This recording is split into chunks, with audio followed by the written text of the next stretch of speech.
Presiden UMNO ulangi pendirian agar tidak buat onar gugat kerajaan perpaduan. Mas Ermiati berazam jadikan wanita bersatu lebih bertaring.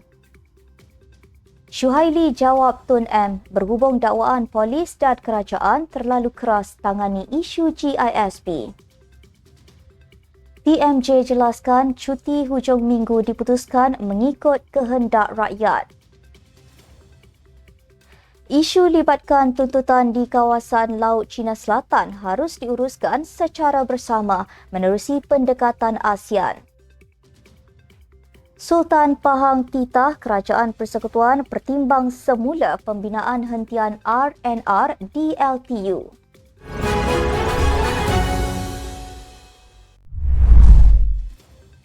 Bismillahirrahmanirrahim. Assalamualaikum dan salam Malaysia Madani. Bersama saya Asma Ismail dalam Nextstep News edisi tengah hari. Jangan lupa ikuti kami di semua platform Nextstep Malaysia.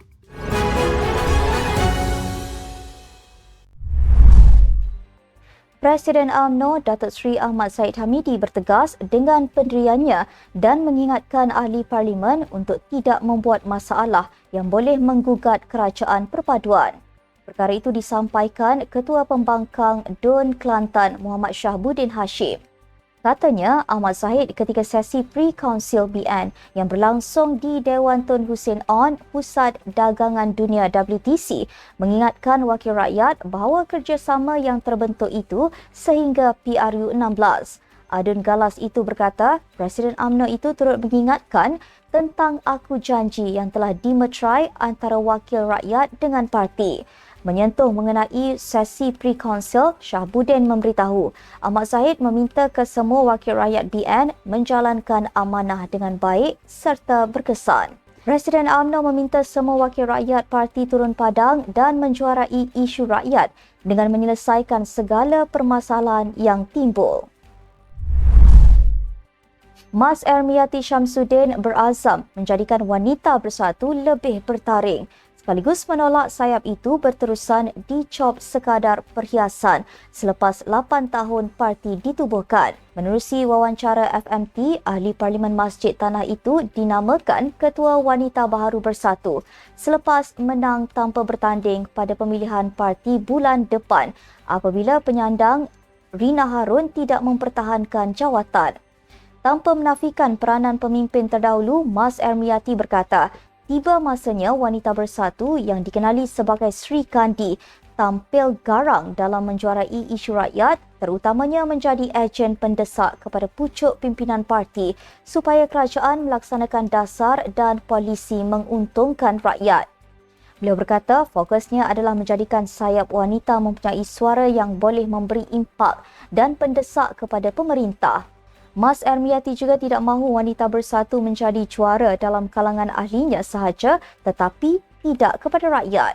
Katanya, walaupun banyak usaha dilakukan pimpinan sebelum ini dalam memperkasakan parti, beliau tidak menolak wanita bersatu masih tenggelam dalam menjuarai isu rakyat terutamanya dalam melakukan kritikan segera kepada kerajaan membabitkan perkara besar.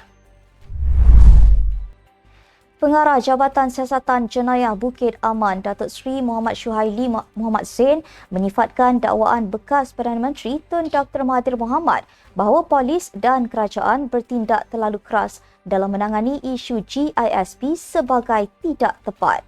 Katanya adalah tidak wajar untuk membandingkan tindakan polis terhadap GISP dan tindakan terhadap Al-Arkam yang berlaku pada tahun 1994 kerana peruntukan undang-undang yang berbeza. Muhammad Syuhaili berkata menjadi beban tanggungjawab pihak polis ialah untuk membuktikan berlakunya penganiayaan tersebut dengan perniagaan yang dijalankan oleh GISP. Tun M yang juga bekas Perdana Menteri dalam wawancara khas dengan media sebelum ini berpandangan tindakan keras pihak kerajaan seolah-olah seperti ingin menghapuskan terus organisasi tersebut berbanding dengan kaedah membetulkan apa yang salah. Beliau berkata GISP merupakan sebuah syarikat berjaya yang beroperasi di 20 buah negara dan tindakan polis seperti menghukum semua individu terlibat sama ada bersalah atau tidak bersalah. Bagaimanapun, Muhammad Syuhaili berkata, terdapat bukti seperti mana yang disebut Ketua Polis Negara Tan Sri Razaluddin Hussein bahawa operasi perniagaan GISP cuba dimudah cara dengan kefahaman aurat Muhammadiyah yang telah difatwakan sebagai ajaran sesat sebelum ini. Cuti hujung minggu di Johor yang ditukar semula kepada Sabtu dan Ahad bermula 1 Januari tahun depan diputuskan mengikut kehendak rakyat negeri itu. Pemangku Sultan Johor Tunku Mahkota Ismail bertitah pertimbangan itu dibuat berkaitan kehendak rakyat Johor untuk meluangkan lebih masa bersama keluarga dan anak-anak selain kesan ekonomi positif seiring pelaksanaan projek pembangunan memanfaatkan negeri. Titahnya menerusi kenyataan di laman Facebook. Ia seterusnya akan membawa keuntungan kepada negeri dan rakyat. Tunku Ismail bertitah dengan izin dan restu Sri Paduka Baginda yang di-Pertuan Agong, pandangan oleh Majlis Agama Islam Negeri Johor, Kerajaan Negeri, agensi-agensi kerajaan dan rakyat, maka Baginda telah membuat keputusan untuk Johor bercuti semula pada Sabtu dan Ahad. Jika ada pihak yang kurang senang atau tidak berpuas hati demi agenda peribadi, mahu melaga-lagakan rakyat atau kepentingan politik, dipersilakan pindah ke negeri-negeri yang masih bercuti Jumaat dan Sabtu. Susulan itu, Baginda berharap semua syarikat swasta, kerajaan dan pihak berkaitan akan memberi ruang dan masa yang mencukupi untuk pekerja Muslim menunaikan solat Jumaat pada waktunya. Menteri Luar Datuk Seri Mohamad Hassan menegaskan sebarang isu yang melibatkan tuntutan di kawasan Laut Cina Selatan harus diuruskan secara bersama menerusi pendekatan ASEAN. Katanya, formula pendekatan ASEAN diperlukan kerana banyak negara littoral yang membuat tuntutan di kawasan tersebut. Muhammad berkata demikian kepada delegasi media Malaysia ketika diminta mengulas mengenai pertemuan ketua negara anggota ASEAN bersama China menerusi sidang kemuncak ASEAN China yang berlangsung pada Khamis. Dalam perkembangan sama, katanya, Malaysia berharap agar Kod Tata Laku COC Laut Cina Selatan dapat diselesaikan dengan segera bagi memastikan kestabilan di kawasan tersebut. Katanya, Laut Cina Selatan perlu diurus dengan baik kerana ia merupakan suatu kawasan yang diguna pakai oleh semua masyarakat antarabangsa dan negara-negara di ASEAN.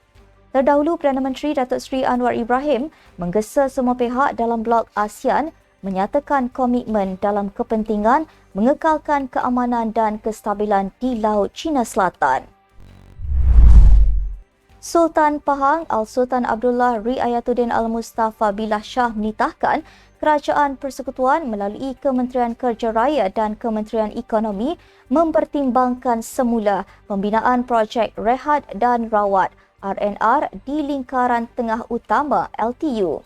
Menerusi kenyataan di laman Facebook Kesultanan Pahang, Sultan Abdullah bertitah keperluan RNR di lebuh raya berkenaan penting untuk memberi kemudahan dan keselesaan kepada pengguna sekaligus mengelak masalah pembuangan sampah serta kekotoran di pinggir jalan akibat ketiadaan kemudahan tandas. Keputusan untuk tidak melaksanakan satu daripada komponen penting dalam projek lebuh raya itu dilihat akan menyukarkan usaha penyelesaian beberapa isu berkaitan antaranya keperluan asas orang ramai yang menggunakan lebuh raya berkaitan. Baginda berharap pihak berkaitan dapat memberi pertimbangan sewajarnya untuk meneruskan pembinaan infrastruktur berkenaan bagi kepentingan orang ramai terutamanya ketika musim perayaan dan cuti sekolah. Sebelum ini, Kerajaan Pahang telah membuat permohonan RNR dapat dibina di LTU dalam daerah Bentong bagi memberi kemudahan kepada pengguna. Bagaimanapun, RNR tersebut tidak diteruskan dengan alasan kos pembinaan mencecah 2 kali ganda daripada kos asal walaupun ia berada dalam skop projek dan hanya penyediaan platform serta infrastruktur sahaja yang dilaksanakan. Sekian untuk edisi tengah hari ini. Ikuti perkembangan semasa isu-isu panas politik Malaysia setiap hari hanya di Nextstep News. Jangan lupa untuk follow Facebook Nextstep Malaysia dan subscribe YouTube Nextstep TV. Nextstep Malaysia bersama melangkah dengan yakin. Saya Asma Ismail. Assalamualaikum dan salam sejahtera.